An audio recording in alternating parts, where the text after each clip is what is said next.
Akala ko nakakatawa lang. Pero, gusto ko lang i-share itong message na receive ko kaninang umaga.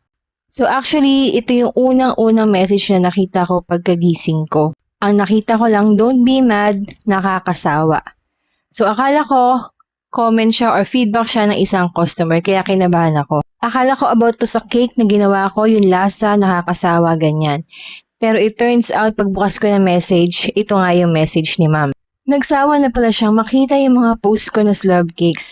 At first, natawa lang talaga ako. Sabi ko pa sa isip ko, okay noted, nakakasawa na rin pala. Pero hindi ko alam kung bakit habang tumatagal yung araw, parang somehow naapektuhan pala ako.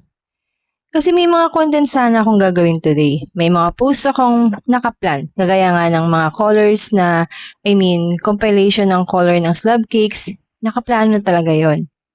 Pero after ko mabasa yung message na to, bigla akong tinamad. As in, wala akong ganang gawin yung mga bagay na dapat kong gagawin ngayon.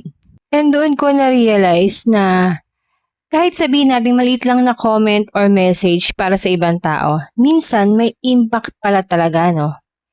Then out of curiosity, chinek ko yung profile niya. And doon ako mas napaisip. Kasi home baker din pala siya. And actually, hindi naman to yung first time na nakita ko siya sa page ko kasi nag-heart na siya ng mga stories ko before. And actually, meron din siyang ginawang slab cake na sinend niya sa akin na inspired daw sa mga gawa ko. That was months ago. So I remember thinking before na baka somehow nakaka-inspire din pala ako sa kanya. And ngayon, iba na yung nararamdaman niya sa mga contents ko. And honestly, okay lang naman. Hindi naman lahat ng tao matutuwa talaga sa lahat ng ginagawa natin. Hindi lahat ng tao gusto makita yung mga paulit-ulit nating ginagawa. And that's okay. That's totally fine. Siguro ang lesson ko lang dito is, hindi natin kailangan baguhin yung mga ginagawa natin just because may isang taong nagsawa na. Hindi tayo mag-a-adjust dahil ayaw na nila tayong makita or ayaw na nila makita yung mga ginagawa natin. If ayaw nyo na ng slab cakes, kung sawa na kayo, umay na kayo, or allergic na kayo, that's okay. Pwede naman kayo mag-scroll up, huwag nyong tambayan yung mga posts ko para sa susunod hindi nalalabas sa feeds ninyo yung page ko. Kasi at the end of the day, hindi naman lahat ng content natin kailangan magustuhan ng lahat. Ang importante, masaya pa rin tayo sa ginagawa natin at may mga taong natutuwa at nai-inspire pa rin sa atin. And after this incident, nakita ko yung mga comments ng mga kapwa home baker o yung mga taong nai-inspire sa mga gawa ko, even yung mga dati kong clients na nag-message or nag-comment.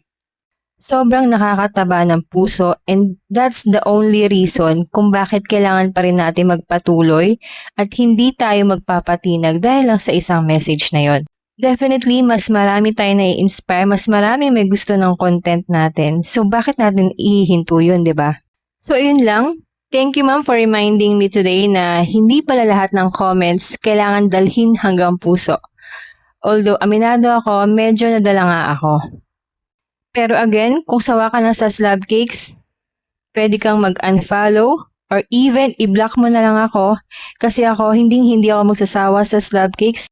Hindi nyo alam kung gaano ako grateful dumating itong slab cakes na to. Sobrang blessed, sobrang laking pasasalamat ko sa mga slab cakes dahil sinabi ko nga, meron na akong mga nakabook hanggang next year. So i-expect nyo talaga na puro slab cakes ang magiging laman ng ating page. Although meron pa rin tayo mga customized cakes, pero mas marami talaga ang slab cakes natin. So ayun lang, sobrang haba na nito. Thank you so much sa lahat ng comments ninyo and thank you so much sa lahat ng mga ginagawang inspiration yung mga slab cakes ko. Sa mga magagandang comments ninyo na nabasa ko kanina, sobrang salamat dahil kahit papaano gumaan yung pakiramdam ko. At na-feel ko na nasa tama pa rin ako. Thank you.